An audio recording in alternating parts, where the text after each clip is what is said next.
The sea and its unique inhabitants.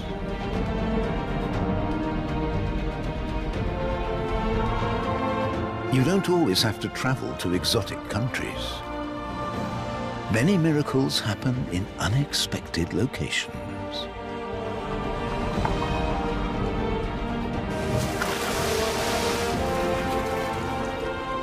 Tiny dramas, magnificent spectacles.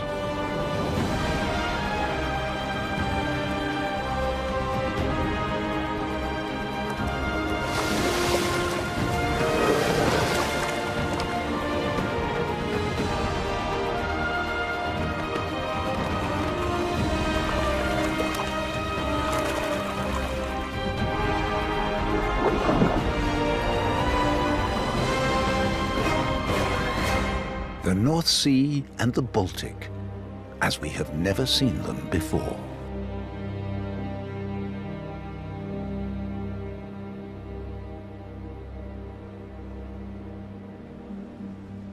The North Sea lies between the coast of Great Britain and mainland Europe.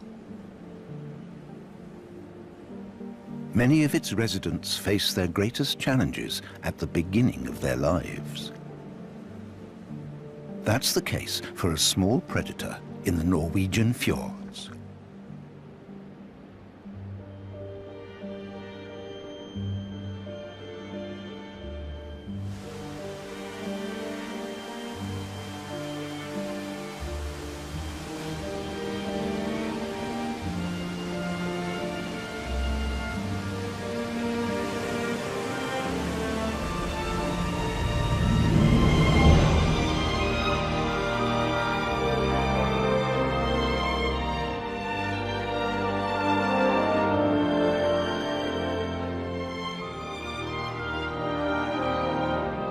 This is Lysefjord near Stavanger.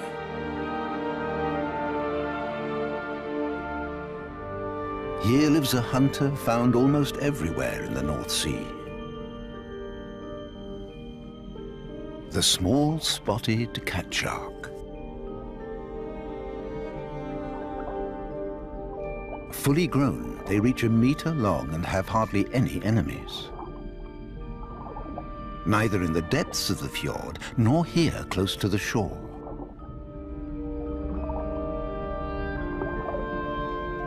It's mainly females that are seen here, and with good reason. They lay their egg capsules in the shallows.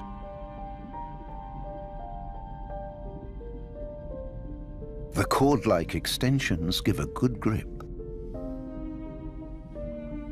Depending on the water temperature, the embryos need between 5 and 11 months to mature.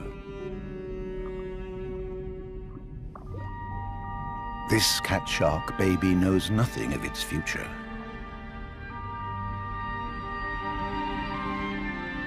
In fact, it's born into the ideal environment. The vegetation offers perfect cover and plenty of prey. And yet, unlike the adults, these baby sharks are not at the top of the food chain. This neighbor in particular is a deadly threat. The anglerfish. An ambush hunter that relies entirely on its camouflage.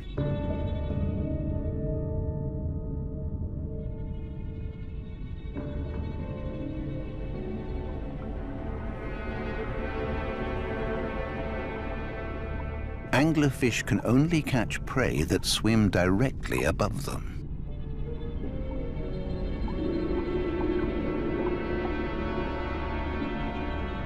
Often days or weeks pass between catches.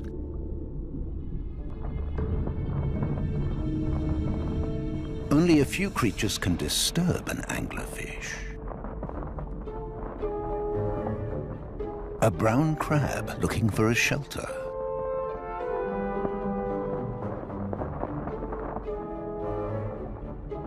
It's not choosy.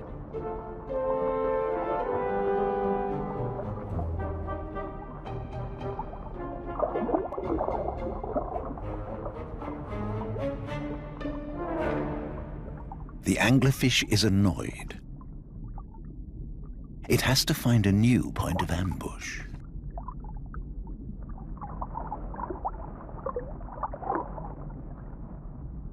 That's quickly done.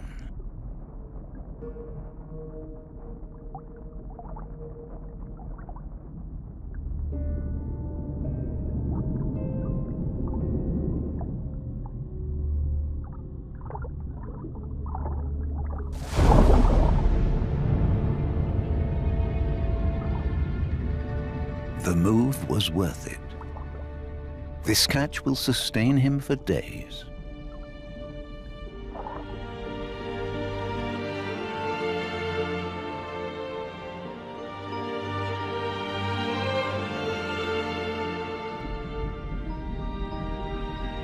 Months later, the egg capsules are empty.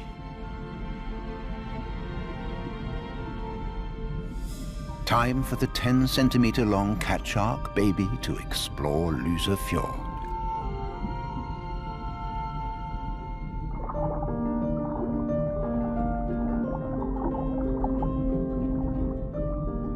The newcomer is appraised by everyone.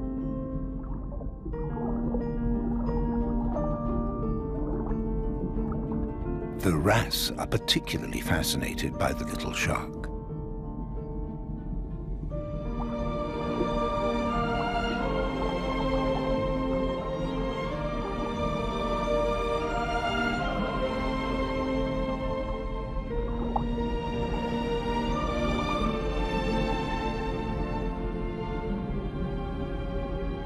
But not everyone wishes him well. A hungry anglerfish, and it's not alone. They're lurking almost everywhere.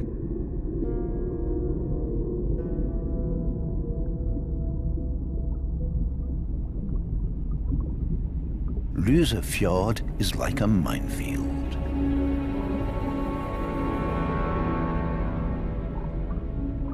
Welcome to your new home.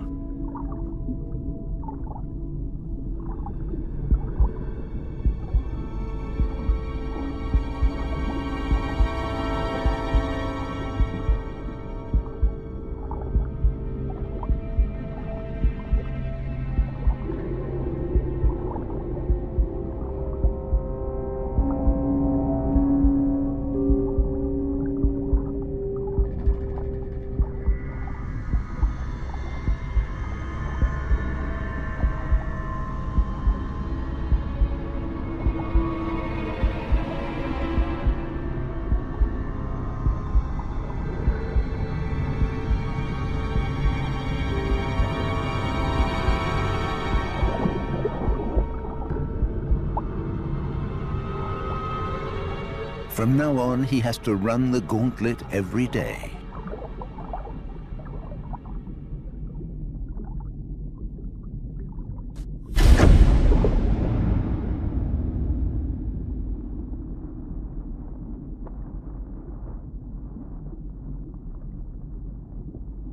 Only a few cat sharks survive their early years.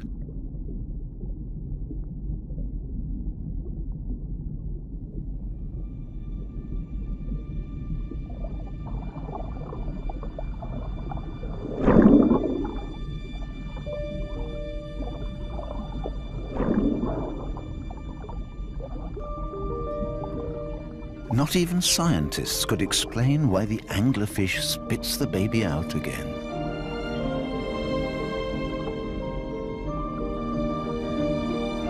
But this little one gets another chance.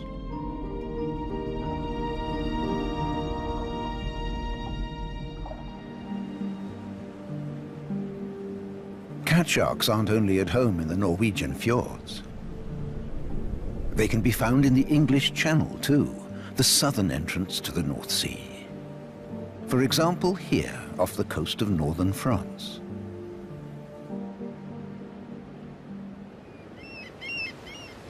This is the Pointe du Hoc in Normandy. Anglerfish are no danger in these waters. But cat sharks have another problem here. Though you wouldn't know it from these steep cliffs, the seabed is mainly sandy.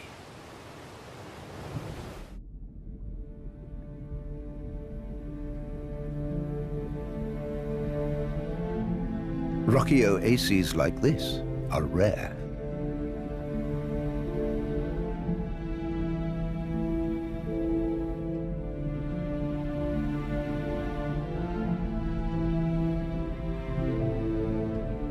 Hidden beneath the rocks? Cat sharks. Not just one, but several.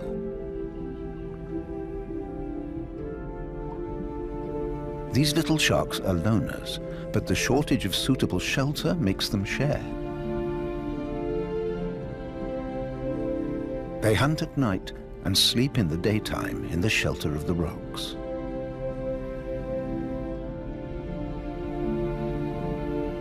Cat sharks are not the only ones that have trouble finding a place that offers peace and security. Some really tiny creatures have a similar problem. One of them recently disappeared from coasts from France all the way to Denmark.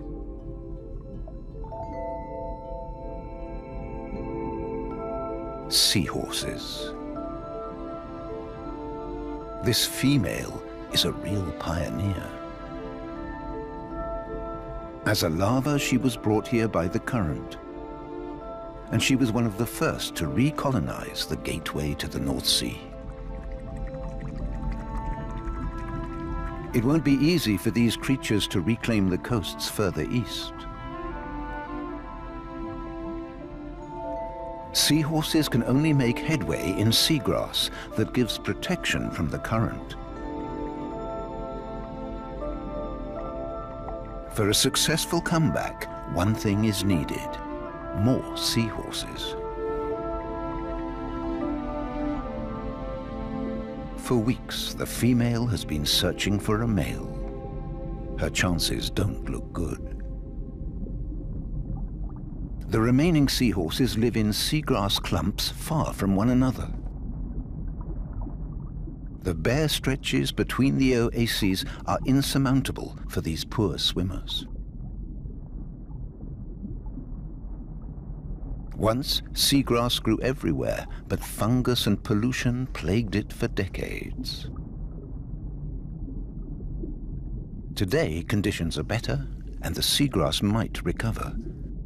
But now, what's left of the seagrass is being overwhelmed by a foreign seaweed. Japanese wireweed.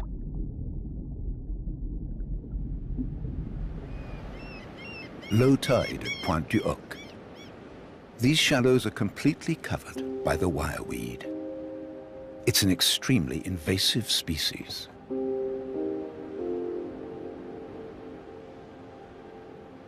Indigenous plants like seagrass are being progressively displaced. But seahorses benefit from the invasion. In some places, the wireweed is already linking their seagrass oases. The seahorses don't care what they hold on to. Perhaps that's how this male got here. Our pioneer female waited weeks for a partner. Now she has her chance. He swims right up to her.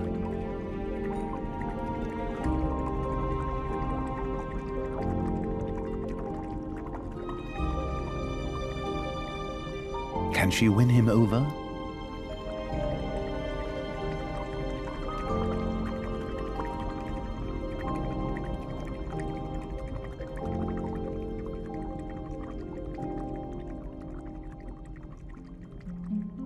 Very gently, he pulls her to him.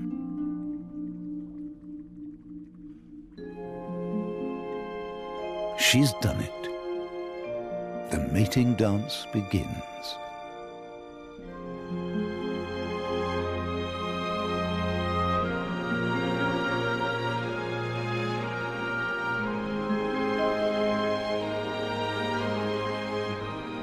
now they're a couple.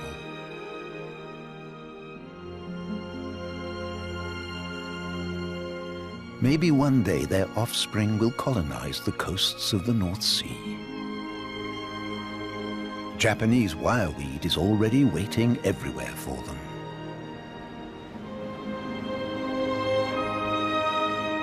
So in the future, seahorses could be at home in the Netherlands and in Germany once more.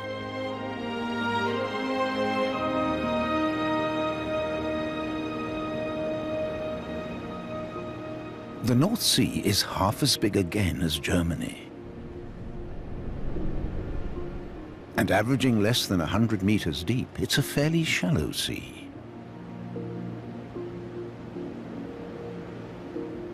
But it's certainly not a calm sea.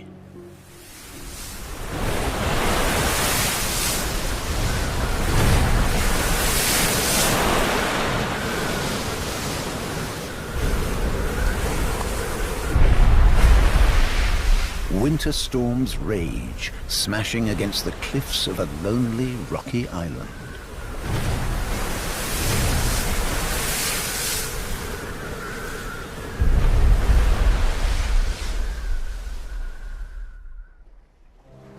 Only when the wind dies down is the island seen in another light.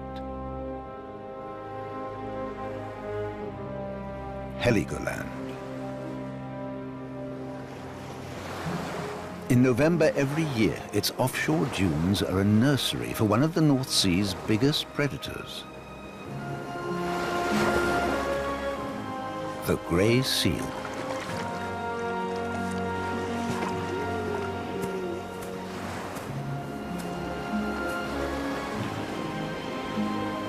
Like many females, this one has given birth in the last few days. It's a boy.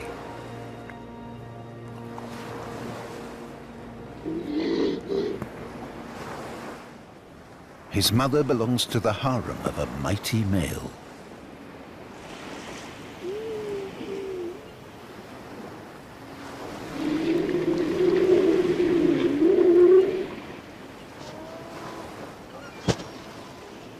Nearly 3 meters long and weighing over 300 kilos, he is the undisputed ruler of the beach.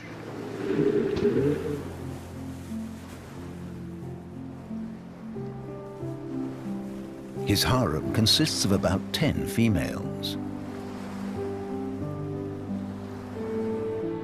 He's patient. Only when they have weaned their young will the females be ready to mate with him again.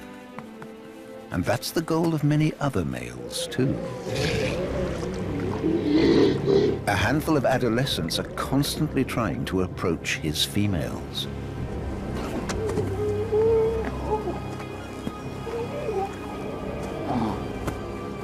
If they can't keep the young bull away, the boss turns up.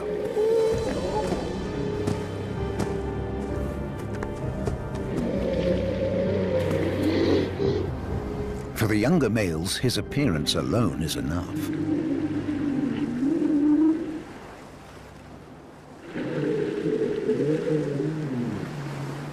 The beachmaster celebrates his dominance with a victory roll.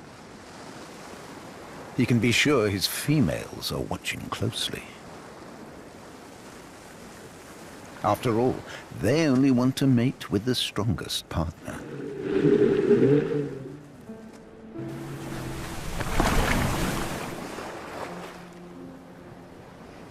A few days later, his son is taken to the sea by its mother.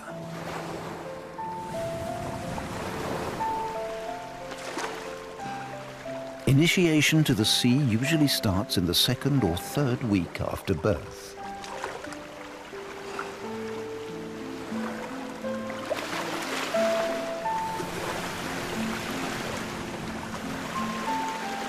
A baby grey seal stays with its mother for a month at most. Then it's on its own.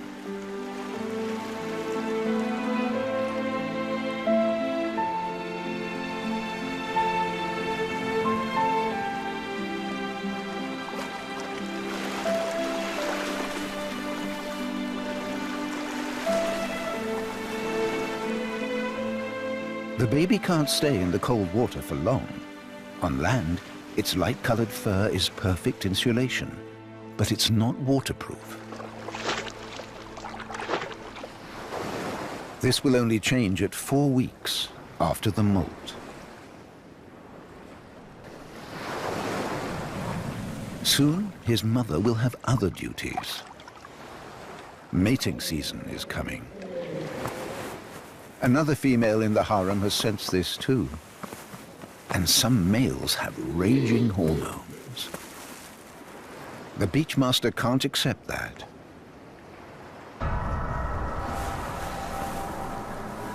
This adolescent tries to force himself on the female.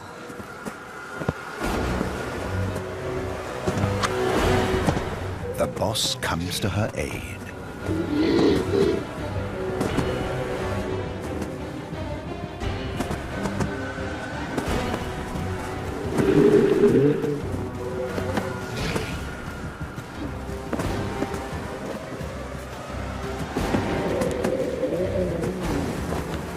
The rivals are well matched. The beachmaster switches tactics, using his enormous weight.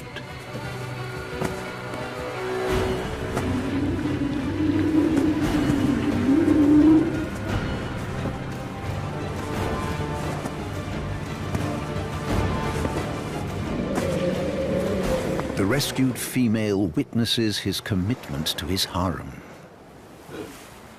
He often fights to exhaustion.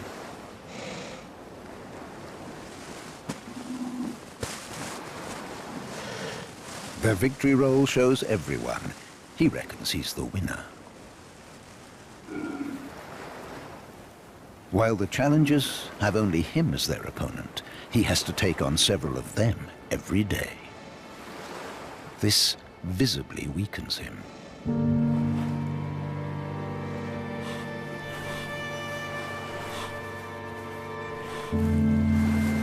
The baby is alone for the first time. Where is his mother? In fact, she's only gone down to the water for a while to cool off, but the little one doesn't know that.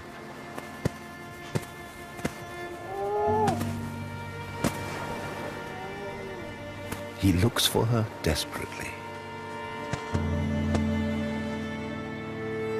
and is rejected everywhere.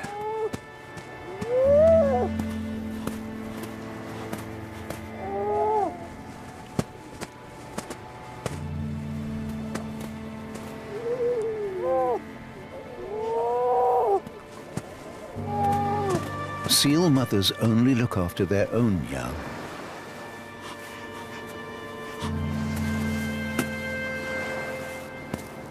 His search continues.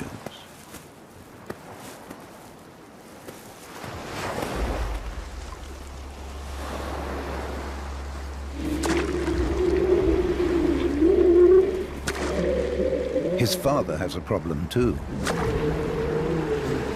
His strongest rival is challenging him again.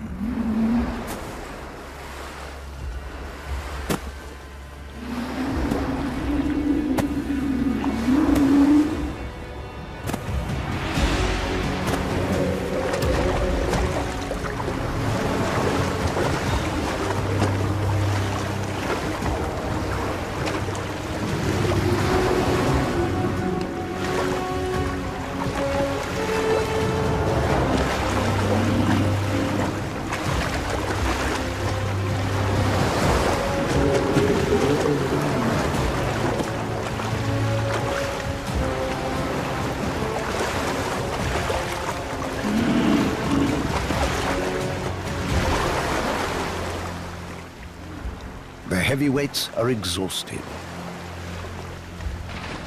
And yet they both sense things must be decided. The females are watching closely. Will the beachmaster stay ruler of his harem, or must he abdicate?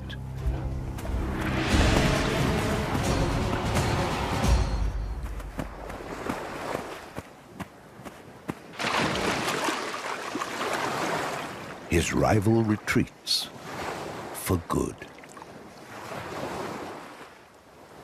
The old man has his reward. A bull's dominance is usually short-lived. After 2 or 3 years, it's over.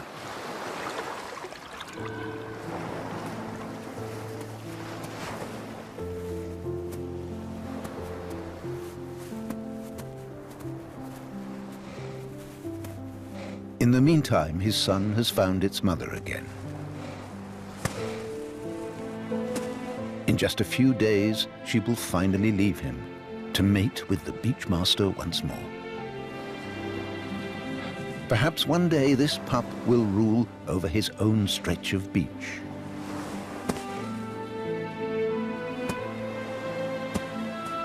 For the moment, he and his mother can enjoy their time together.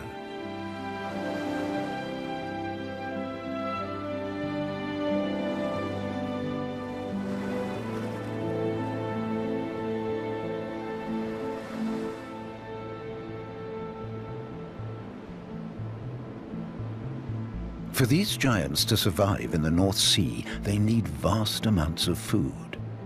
Often, it's the smallest inhabitants that make this possible. Every year in spring, tiny creatures gather in such masses they can even be seen from space.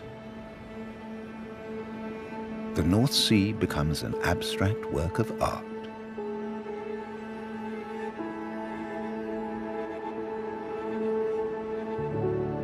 A work of art made of microscopic algae.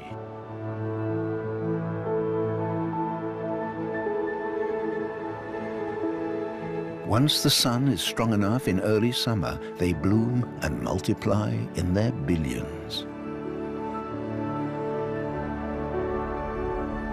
Hundreds of species of tiny crabs, jellyfish, and fish larvae feed on them. Different kinds of plankton. And they attract the North Sea's very largest resident.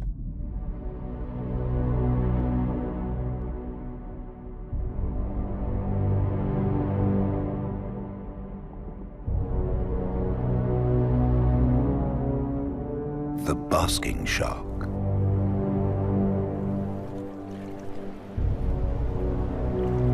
Up to 12 meters long, weighing 5 tons. A real giant. And yet, the basking shark feeds exclusively on microorganisms.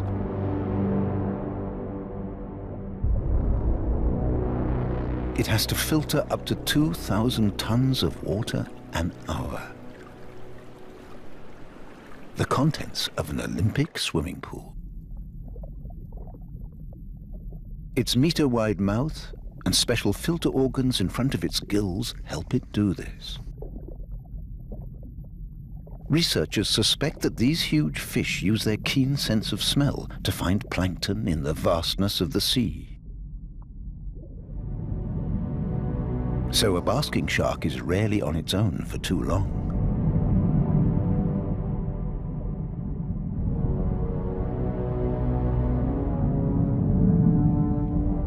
Hardly anything is known about these largest inhabitants of the North Sea. They can usually only be observed when feeding.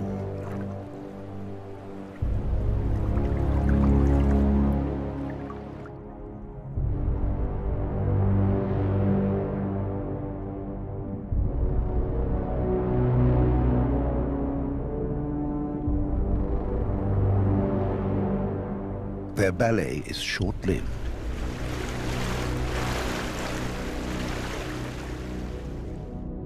As soon as the plankton clouds are gone, the sharks move on.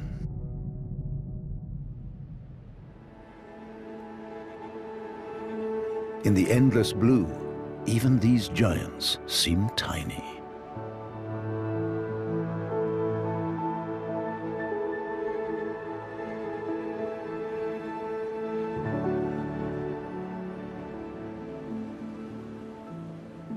Finding food in the open sea is extremely difficult, so most of the biggest North Sea species hunt near the coasts. Around the Shetland Islands, for example.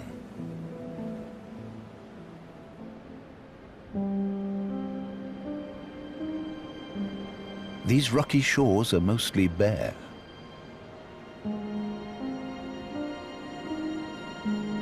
But under the water, it's a different story. Brown algae grow here. In these perfect conditions, they form entire forests.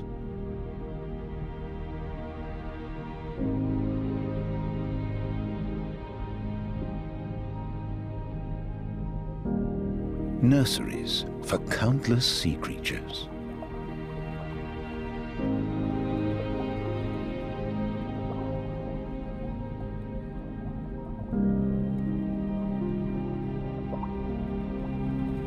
The rulers of the kelp forest are the grey seals.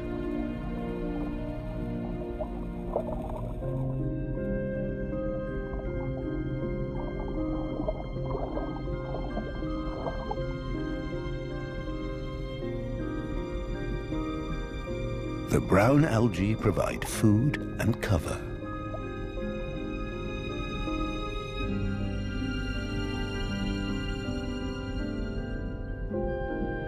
A female naps in the shelter of the rocks.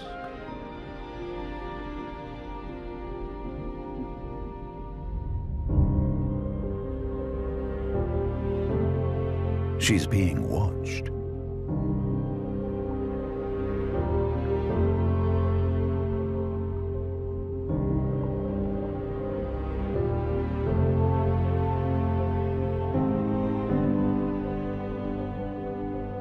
By an octopus.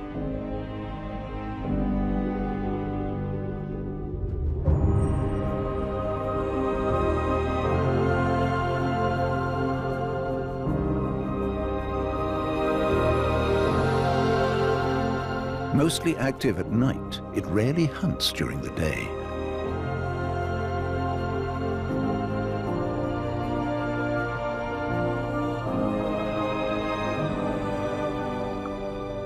That piques the interest of the female seal.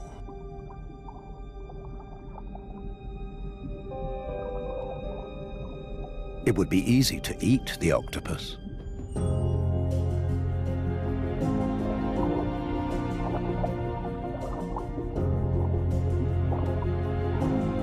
But her instinct to play takes over.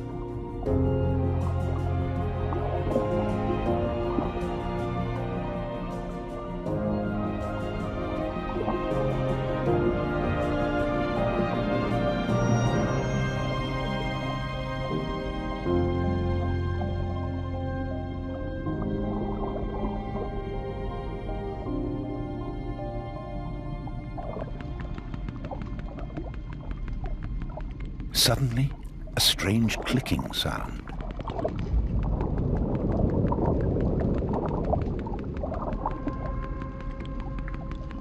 A sound that will make any seal freeze.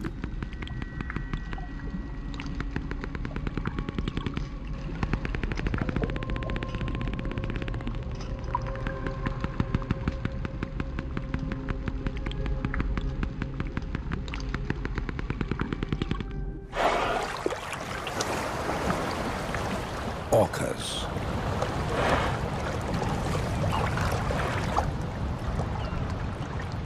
They use the clicks to seek out prey. It's not just their size that makes them feared hunters, but above all their intelligence and teamwork.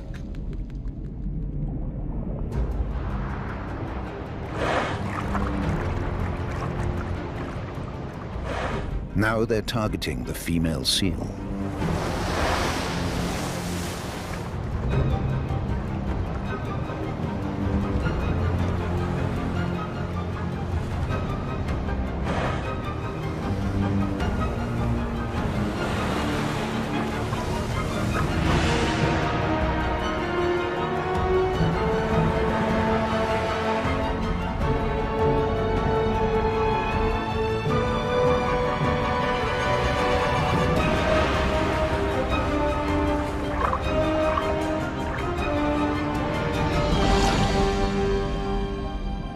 For now, the narrow canyon has saved her. But the orcas have many different strategies. While the matriarch scours the shore with her offspring, one of the males has positioned himself further out. If his family succeed in driving a seal towards him, it'll have no chance. Second try.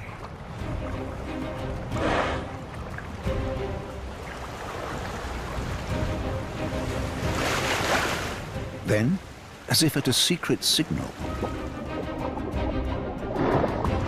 they end the hunt. The bull is no longer in hunting mode either. But why?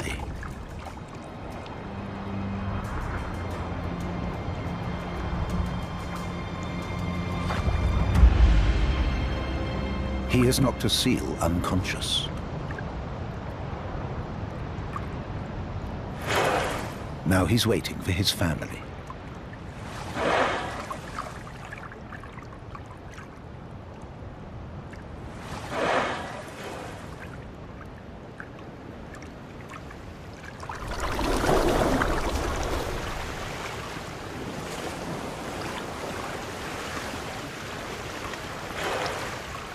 The kill is shared. Everyone gets something.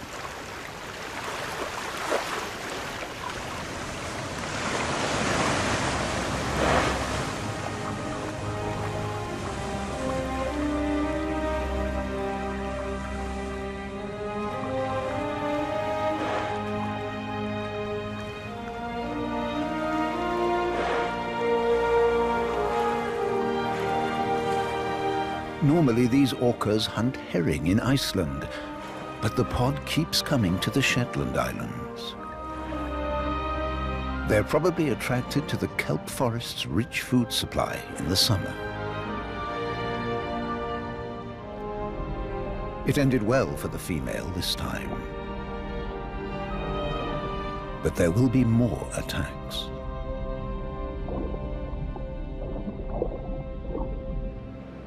While giants are free to roam the North Sea, tiny creatures are often tied to one place. They have to deal with extreme conditions, especially in the largest mudflats on Earth, the Wadden Sea. No habitat in the North Sea changes so fast, is so dynamic. For it is made of sand.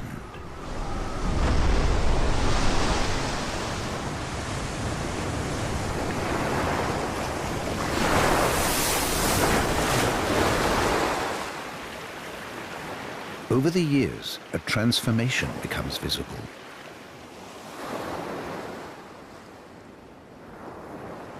It's not only long-term changes that affect life here, but above all, the daily ones.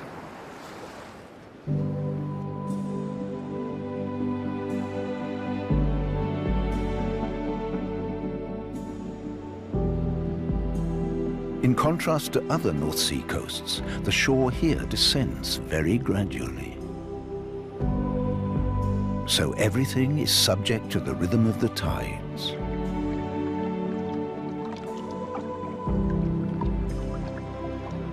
Every few hours, what was land is covered by water.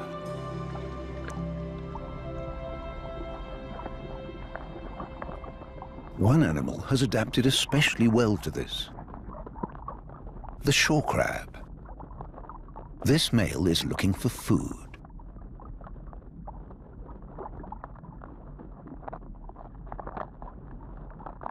A dead whelk washed up with the tide.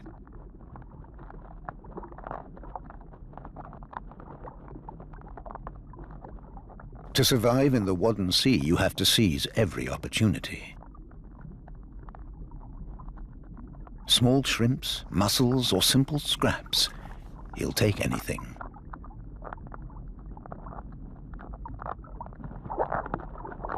It's not just crabs that find food here. Enter the nomads of the air.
Hundreds of thousands of migratory birds are here to eat their fill before continuing on to their breeding grounds.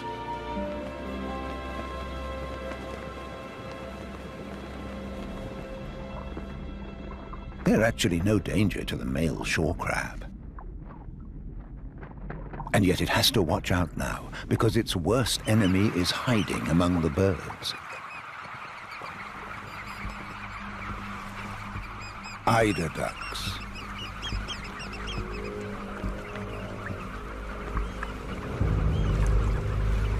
They mainly eat mussels and starfish. But if they find a crab, that's a special delicacy. For this male and the other crabs, a deadly game of hide and seek ensues.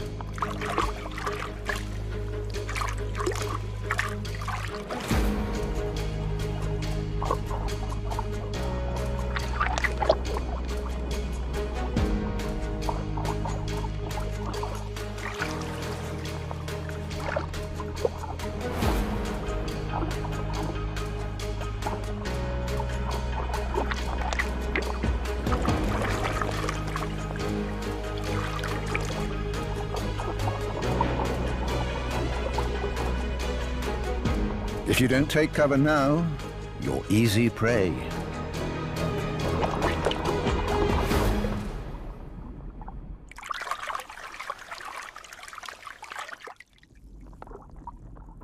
Once the legs are removed, the rest is swallowed whole.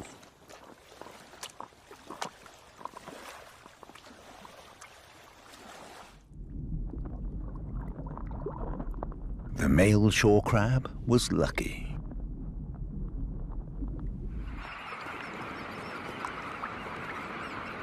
Everyone gets their share in the Wadden Sea. But why is this habitat so overabundant?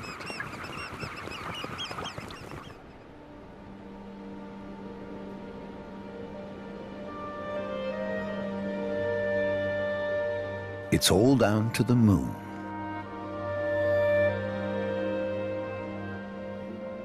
Its gravitational pull drags the water of our seas towards it. That's why we have tides.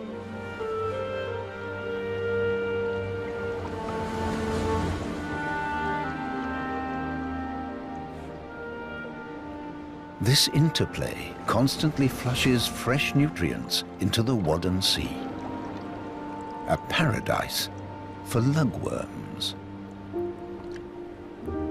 They sift the ground for food and then excrete it as sand.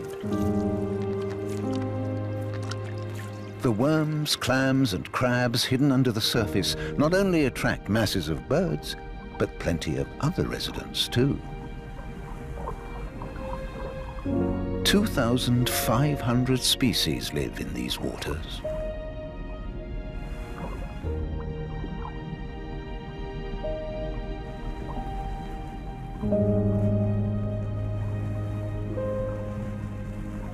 Most must either move back and forth with the tides or burrow down so they're always covered by water.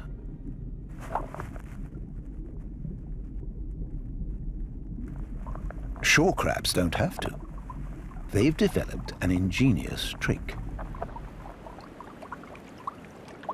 Even though they have gills, they can survive out of water for a very long time.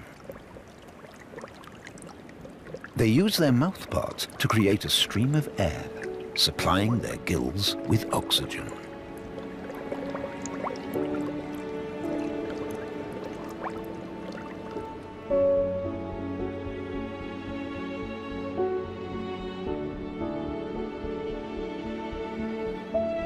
It's summer. The migratory birds have long since flown north to raise their chicks.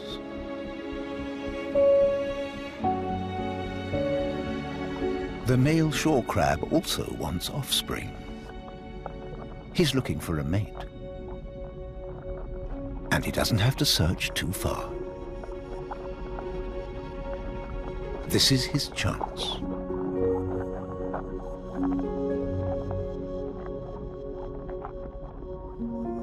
crab lovemaking is a little complicated. After all, both are armor-plated.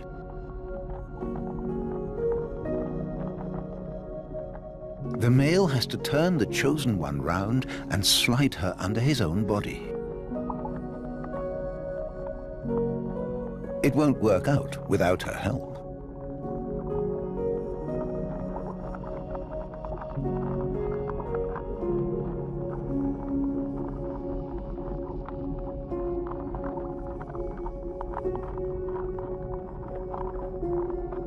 Suddenly, she rejects him.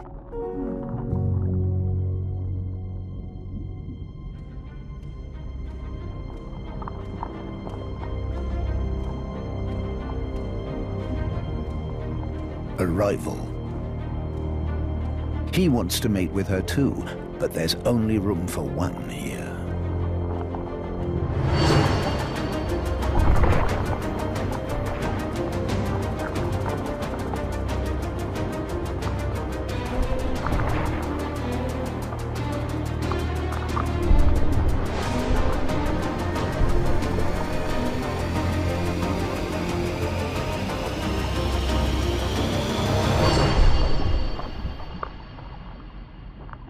His opponent retreats.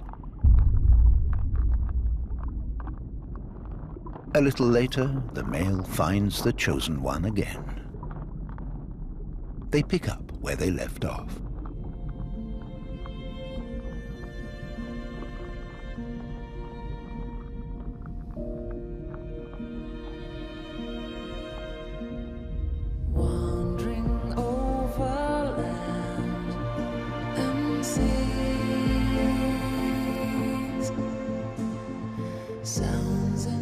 The North Sea mudflats are the largest of their kind on our planet.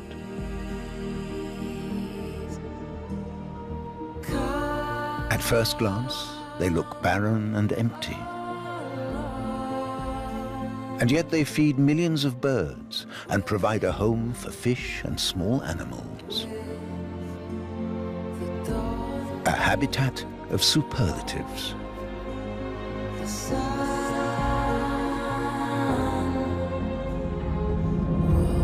The North Sea is certainly a sea of contrasts, from the depths of the fjords to the broad expanses of the Wadden Sea.